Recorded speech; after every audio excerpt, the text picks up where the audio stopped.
साथ एक सुसंवाद साधने के लिए मानसिक और हृदय के स्तर पर आपके साथ एक संवाद करने के लिए आए हैं। इसलिए हम एक छोटी सी कहानी से शुरुआत करते हैं। कहानी कहने के लिए नहीं कहानी, आपको प्रश्न पूछने के लिए पहले सावधान से प्रश्न पूछे, उत्तर अपने आप अंदर खोल जाए, बाहर हमको करने की जरूरत नहीं। बात आपके जैसे उत्तर हमको समझ में आ जाएगा क्या है। एक व्यक्ति है, जीवन के सभी क्षेत्र में वो विफल हुई है।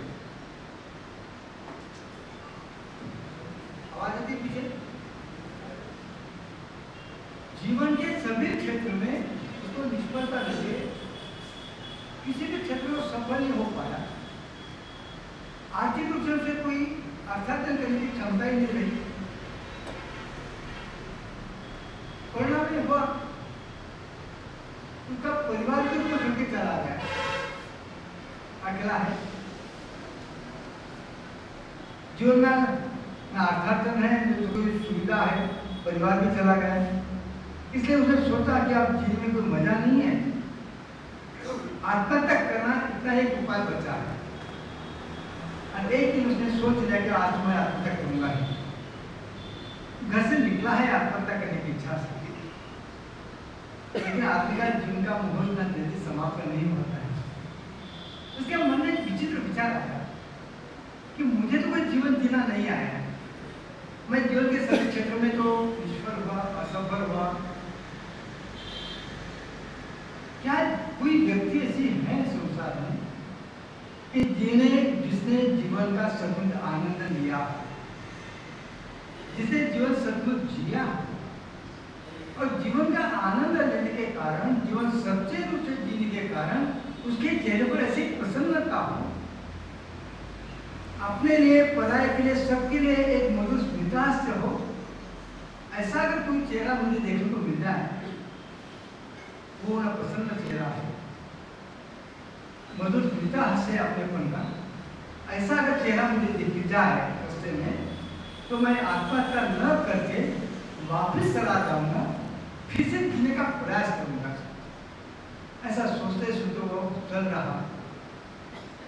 उस सज्जन का आगे क्या हुआ हमें पता नहीं, लेकिन हमारा सवाल इतना ही है आपको, अगर वो आपके सामने से जाता, आपका चेहरा देखते देखते जाता, तो क्या आपका चेहरा देखकर वो वापस जाता? क्या सोच लीजिए, उसकी शर्त है कि ऐसा एक प्रसन्न चेहरा, ऐसा एक अपनापन का स्मिता हास्य कि जिसे देख के मुझे जीने की प्रेरणा मिले। हाँ, जो भी बात आपको जानते हैं वो इस बात को स्वीकार करेंगे, पर वो बात आपके सामने जाता तो वापस चला जाता।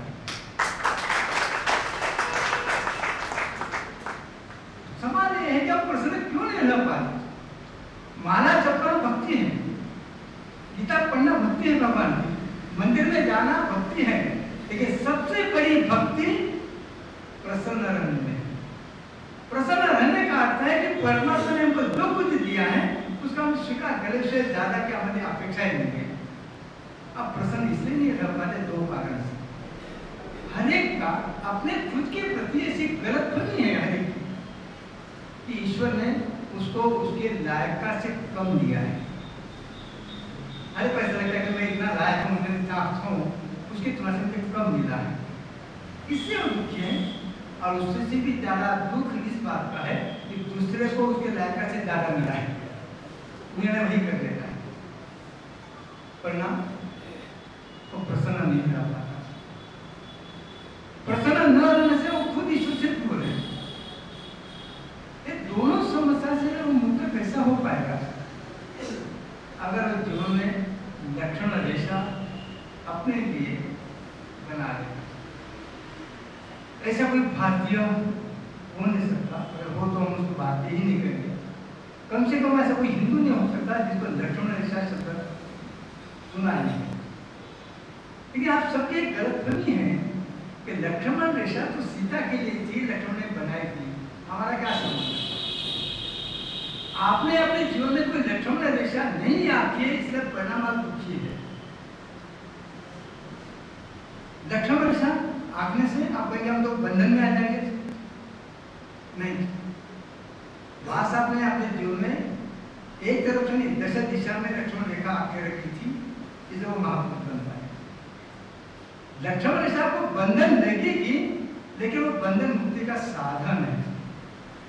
आप जानते हैं कि हनुमान जी ने लंका जलाई, झूठा आरोप है हनुमान जी पर। लंका तो इंद्रजीत ने और रावण ने अपनी मूर्खता से जलाई। रावण इंद्रजीत गया है, हनुमान जी की शक्ति के सामने उसका वो लाचार हो चुका है। अगर उसने हनुमान जी पर ब्रह्मपाश छोड़ा, ऐसा था हनुमान जी को ब्रह्मपाश का भी बंधन नहीं था, उसको वरदान था, तो भी ब्रह्मदेव की अमान्य रखने के लिए, उसका आदर रखने के लिए हनुमान जी ने खुद को ब्रह्मपाश से बांधने दिया। ब्रह्मपाश से बंधा हुआ हनुमान जी को इंद्रजीत ने अपने घर में डाल दिया। फिर उसको मन में भय हुआ कि तोड़ के भाग में जाए, फिर से बड़े बड़े जोर से गोली से उसको बांध दिया। वो इंद्रजीत को ये बात अब पता नहीं था कि ब्रह्मपाश रहते हुए दूसरे दूरी के बंधन से बांधने के प्रयास से ब्रह्मपाश अपने आप छूट जाएगा। जैसे अपने दूर से बांधा, ब्रह्मपाश छूट गया। हनुमान जी को जो ब्रह्मदेव की आदर से बांधना था, वो बंधन से मुक्त हो गए। दूरी तुलना हनुमान जी के लिए मुश्किल की बात नहीं। अब माया के बंधन से अगर छूटना चाहते हो, तो लक्ष्मण रेखा के बंधन में अपने आप को बांधना पड़ेगा, और तभी जीवन का सही आनंद आप उठा पाएंगे। अब लक्ष्मण रेखा से मुक्त होकर जो जीवन जी रहे हैं, वो तो पशु तुल्य जीवन है। हमारी संस्कृति कहते आहार निद्रा भय मैथुन, तो पशु पक्षी में भी है। मनुष्य वही अगर करता है तो उसका जीवन में ज्यादा अर्थ नहीं है। लक्ष्मण रेखा कितनी बात की, जो चाहे हम कई बार भगवान लोगों से प्रश्न पूछते हैं, सरल रेखा की व्याख्या क्या है? दुर्भाग्य है हमारे देश का साइंस के विद्यार्थी, इंजीनियरिंग के विद्यार्थी, वो भी सरल रेखा की व्याख्या नहीं बता पाते। पढ़े थे कभी 90 में, 2 साल पहले 4 साल पहले 9वीं पास हुआ, तो 9वीं में पढ़ी कि क्या आदमी, हम तो 50 साल पहले 9वीं पास कर चुके हैं, वो अभी याद है। What is the definition of straight line? सरल रेखा की व्याख्या क्या है? नहीं पूछेंगे, हम खुद ही जवाब देंगे। सरल रेखा की व्याख्या गणित में दी है, मिनिमम डिस्टेंस बिटवीन 2 पॉइंट्स, 2 बिंदु में कम से कम अंतर, उसको सरल रेखा कहता है। बराबर इनके साथ, मिनिमम डिस्टेंस बिटवीन 2 पॉइंट्स, 2 बिंदु में कम से कम अंतर, इसको सरल रेखा कही जाती है। आप और ईश्वर के बीच कम से कम अंतर चाहते हो तो आपको सरल होना पड़ेगा। आप सरल नहीं हैं, आप कुटिल है, अंदर से उलझे हुए हैं, अंदर कुटिलता है, उलझे हुए हैं। क्यों? हमारी वासना विकार इतने बढ़ गए हैं कि हम सरल नहीं हो पा रहे हैं, इसलिए ईश्वर से दूर है। ईश्वर के नजदीक जाना हो तो सरल बनना पड़ेगा। साधु बनना सो आसान है, इसलिए कि साधु बनने के लिए केवल कपड़े बदलने होते हैं। सरल बनना बड़ा मुश्किल काम है, क्योंकि खुद को बदलना पड़ता है। तो गृहस्थाश्रम में भी आप सरल हो सकते हैं। साधु के पास सरल होने की कोई जरूरी नहीं है। हमें साधु संत क्या क्या करे, अब एक गॉड फादर का निधन हुआ तो पढ़ा होगा। साधु होना आसान है, सरल होना बड़ा मुश्किल काम है, उसको बदलना पड़ता है।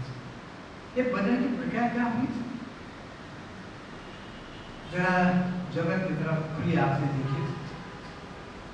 शुरुआत करते हैं जैकलिन केनेडी से।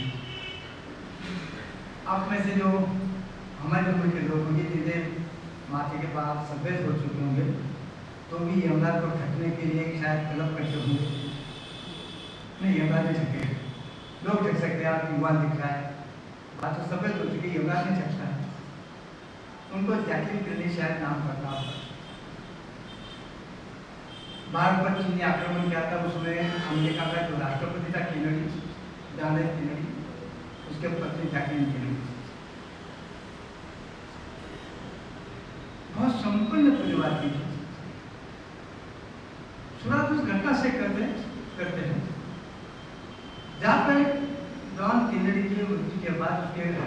सरकार अमेरिका में उसके नाम से हर साल साहस करने के वाले किसी युवान का सत्कार करके उसके केनेडी के नाम से कुछ प्राइज दिया जाता है। ऐसे कार्यक्रम में जैकलिन केनेडी खुद हाजिर थी।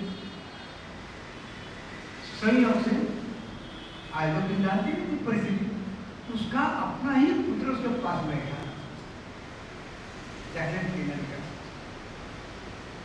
कार्यक्रम पूरा होने तक उसके अपने पुत्र ने भी मां के तरफ गर्दन घुमा के नहीं देखा।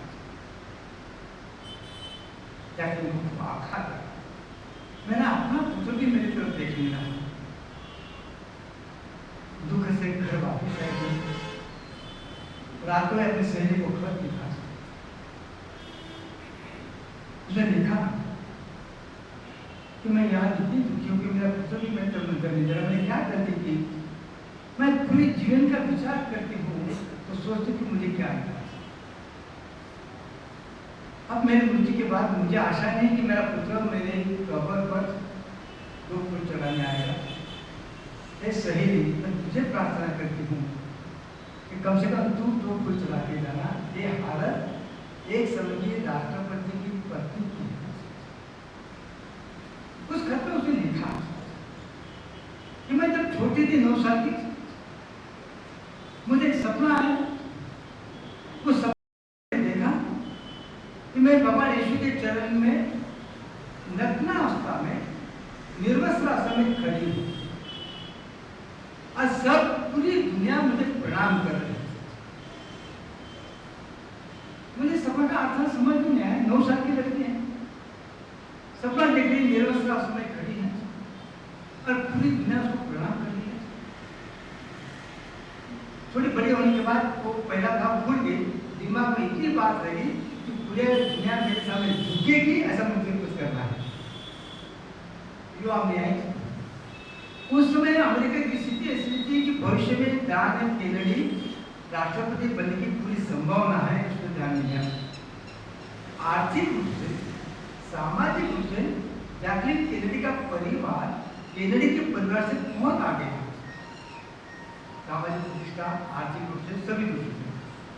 तो भी इसने मैनिपुलेशन करके, गणित लगा के केनेडी से की शादी की ताकि एक वर्ष में राष्ट्रपति बनेगा अमेरिका का। मैं राष्ट्रपति की पत्नी के रूप से मुझे जो हुक्का मिलेगा, जो आदर मिलेगा, पूरी दुनिया मेरे सामने झुकेगी। ऐसा ही हुआ। युवानी में उसके स्वप्न फिर आया था। युवान लड़की है, फिर सपना देख रही है, उसको अपनी शर्मा दी। सपना देख रही है वो निर्वस्त्रावस्था में खड़ी है यीशु के चरण के पास और पूरी दुनिया को प्रणाम कर रही है। बस दिमाग में बैठ गया पूरी दुनिया मुझे प्रणाम करे, ऐसा कुछ करना है। केनेडी से शादी की।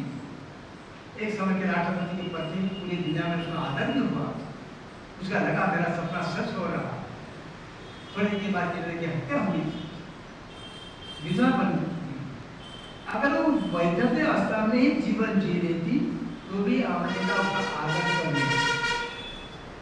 अमेरिका उसके ऊपर एक सहानुभूति थी विधवा होने के कारण, इनका मर्डर के कारण। लेकिन उसने फिर से मूर्खता की। उसको लगा कि दिल्ली में क्या मेरा आर्थिक सोच क्या है। दुनिया तक कब झुकेगी जब मेरे पास पैसा हो। फिर उसने गणित मान रहा कि अब मुझे पैसा हो, पैसा हो, पैसा हो।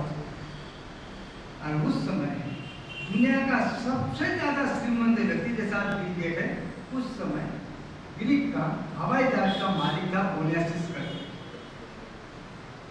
उस ओनेसिस से जो 70 साल का बुढ़ा था, जो युवान स्त्री थी उस समय की, उसके साथ शादी। और शादी का बना वो अमेरिका के लोगों के ही नहीं, अपने भी परिवार के नजर से गिर गए। परिणाम क्या हुआ? शुरू में कहा जब केनेडी से उसको जो लड़का हुआ था, वो लड़का भी अपने माँ की तरफ देखने के लिए राजी नहीं है। ओनेसिस का शादी करने के बाद किसने की शादी? ओनेसिस से पैसे के पीछे, पैसे के पीछे। अपने बचपन में कहानी सुनी होगी सब। एक व्यक्ति को यक्षा प्रसन्न हुआ, काफी वरदान मांगो। उसे बड़े खुशी से वरदान मांगा हे भगवान, हे यक्षराज, वे मुझे वरदान दो कि मैं जिस वस्तु को स्पर्श करूं वस्तु सोने की हो जाए। तथा घर आया है, दरवाजा खोला है, दरवाजा को हाथ लगा, दरवाजा सोने का हो गया, खुश हो गया, अरे वाह वरदान मिला। दरवाजा को हाथ लगाए थे, दरवाजा सोने का हो गया। घर में गया, अपने आसन पर बैठा, आसन को हाथ लगा, आसन सोने का हो गया। अब मैं खुश होता जा रहा, क्या वरदान मिला है, जिस वस्तु को हाथ लगा वो वस्तु सोने की हो जाती। पति पानी के लिए क्या ग्लास को हाथ लग गया, सोने का हो गया। पानी ठंडा का गर्म है, जो उंगली डुबाई पानी सोने का हो गया। अब पिएगा क्या? भोजन के लिए बैठा, रोटी के हाथ लग गया, रोटी सोने की हो गई, खाएगा क्या? अरे मुश्किल होगी, रोटी भी सोने की बन गई। चावल को हाथ लगा, चावल सोने का हो गया। अब वो वरदान उसके लिए अभिशाप करने लगा। लड़का भागते भागते आया, भूल गया कि मुझे क्या वरदान है। प्यार से लड़के को उठाया, लड़के सोने का हो गया, निष्प्राण हो गया, लड़का सोने का स्टैचू बन गया। अब रोने लगा, फिर जैसे प्रार्थना की, वरदान वापस ले लो भगवान। वरदान वापस लिया। कहानी में इतना अच्छा सा अंत क्या है, उसको वो सोने का गोल्ड कलर की इतनी नफरत होगी, उसके बगीचे में जो गेंदा के फूल थे उसको उठा कर फेंक दी। मुझे कलर भी ले जाए आपके सामने। कहानी आपको पढ़ी है तो भी आपके मन में अंदर कहीं ना कहीं इच्छा है, काश मुझे भी ऐसा वरदान मिल जाए तो। हाँ, आप जरूर है, आप ये सब कहेंगे कि मैं तो ऐसा वरदान मांगूंगा कि जब कोई इच्छा करूंगा तभी वो सोने के हो, ताकि बच्चा सोने का ना हो जाए, ताकि रोटी सोने की ना हो जाए। जब मैं संकल्प करूं कि हाथ तक तो सोने का हो जाए तभी सोने के हो। इतनी बुद्धि की चतुराई आपके पास है। ध्यान में रखिए, ईश्वर प्राप्ति में ना काम बाधा के, ना क्रोध बाधा के, ना कोई लोभ बाधा। ईश्वर प्राप्ति में आपकी बुद्धि की चतुराई बाधा। राम का मार्ग प्रसन्न दिया है, वो विभीषण राम के सामने आता है और आपका परिचय दे रहा, ये नहीं कह रहा कि मैं तुम्हारा भक्त हूँ। वो सीधे, क्योंकि राम और राम ने उत्तर चला, उत्तर परिस्थिति में विभीषण का परिचय देता है, मैं रावण का लघु बंधु विभीषण। राम उसको स्वीकार कर देते हैं, वहां दूसरा देते हैं, मोहिनी छल कपट बुरा बना भाव। मुझे छल कपट नहीं अच्छा लगता, बाकी सब स्वीकार है, छल कपट नहीं। राम ने ये नहीं कहा कि मुझे कामी व्यक्ति पसंद नहीं, राम ने ये नहीं कहा कि मुझे क्रोधी व्यक्ति पसंद नहीं। राम ने कहा मोहिनी छल कपट बुरा बना भाव। अरे छल का कपट आता है बुद्धि से, अरे बुद्धि आती है आपके भोजन से, आपकी वासना से, इसलिए कि आपने कोई लक्षण दिशा आखी नहीं। बाकी आप ऐसा वरदान मांगिए, लेकिन आपने भूल जाते हैं कि रावण की पूरी लंका सोने की थी, उन्होंने आपको सुखी न था।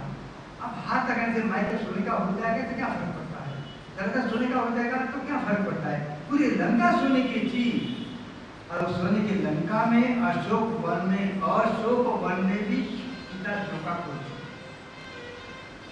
इसलिए तो वो अशोक वन जहाँ शोक नहीं होना चाहिए, अशोक जहाँ शोक नहीं होना चाहिए, वन भी लंका का था, जनक राजा का नहीं था। अशोक वन में भी सीता शोका को हो सकती है, लंका सोने के होने के बाद का सुख शांति नहीं है। आप क्यों किसी के पीछे, पैसे की आवश्यकता हम भी समझ रहे हैं, लेकिन आप एक गलत फिल्म में है कि मेरे पास जितना पैसा होगा मैं अच्छे सुखी होऊंगा। आप पैसे की आवश्यकता नहीं, आप पैसे के प्रभाव के अधीन हो चुके हैं। पैसे के अभाव में कोई दुखी होगा नहीं होगा इसकी कोई गारंटी नहीं। पैसे के अभाव में भी लोग सुखी हो सकते हैं। हमारे हाथ की रेखा ज्योतिष के दूसरी करोड़पति की है, अगर जानते हो अस्तर रेखा ज्योतिष की, अस्तर रेखा करोड़पति की है, हम तो करोड़पति है, तब भी नहीं है, जब भी नहीं है, करोड़पति है, लेकिन हमको कोई बात नहीं, कोई अभाव या कोई चिंता नहीं है। मार्च में ऐसे अनेक संतों के राजस्थान में हुए होंगे, भारत में होंगे, जो तो कॉपी भी नहीं पहनते, शंकराचार्य कहते मुंबई बनता, भाग्य बनता, तो कॉपी पे क्या दिगंबर रहने वाले। माफ करिए, हम बिना पे प्रश्न पूछ लेते हैं, क्या आप दरिद्री हैं? फिर से सुनिए, क्या आप दरिद्री हैं? प्रश्न सुनते आप तो मन ही मन झुंझला गए अपने स्वामी का तुम जैसा प्रश्न पूछे। हमारे कपड़े देखिए, हमारे हाथ में 5 लाख का मोबाइल, 10 का मोबाइल है, आपकी घड़ी 500,000 की है, अब हम वो दरिद्री कह रहे हैं। इसलिए कि आपके दिमाग में दरिद्री शब्द की व्याख्या अलग बैठी है। अब दरिद्र उस व्यक्ति को समझते कि जिसके कपड़े फटे